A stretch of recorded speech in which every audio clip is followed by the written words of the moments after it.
सारे ग प ध सा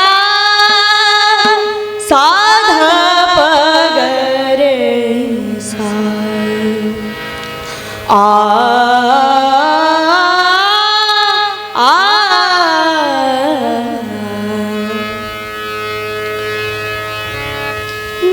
झनन झनन झनन झनन बाजे झनन झनन झनन झनन बाजे पायलिया जागरण दिया पायलिया जागरण दिया कैसे जाऊं तुम्हारे पास झनन झनन झनन झनन बाज झनन झनन झनन झनन बाज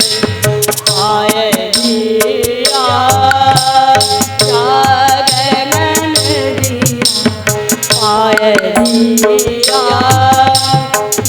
जागरण दिया कैसे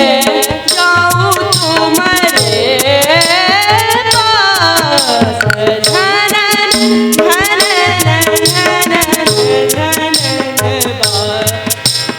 झनन झनन झनन झनन बाज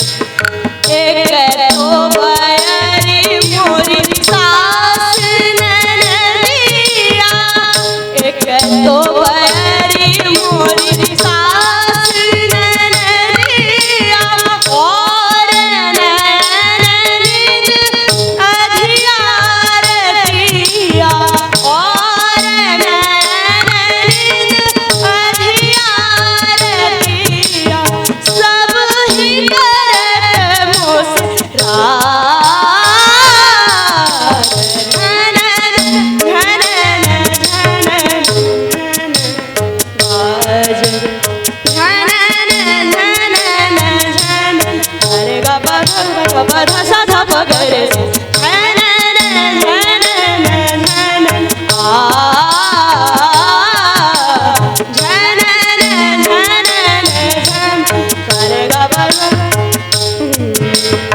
रे ग प ध ग प ध प ग रे सा झनन झनन झनन आ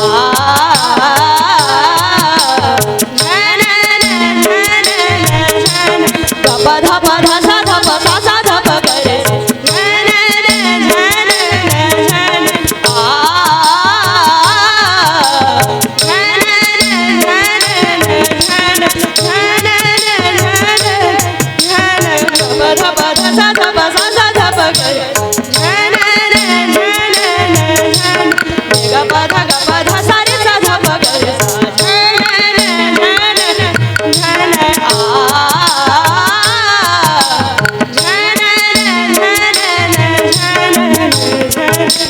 बाजे सारे ग रे सारे ग प ग रे सारे ग प ध प ग रे सारे ग प ध सा रे सा ध प ग रे झनन झनन झनन झनन बाज आ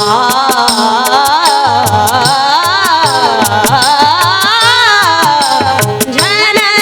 झनन झनन झनन झनन झनन झनन झनन झनन बाज।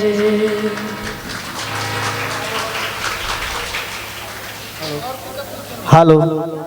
बहुत ही सुंदर। हम चाहेंगे इस बच्चे के लिए एक बार आशीर्वाद स्वरूप ताली आप लोग बजा दें। आइए अब हमारी अगली प्रस्तुति मनीषा कुमारी, इनका भी राग है राग छाया नट।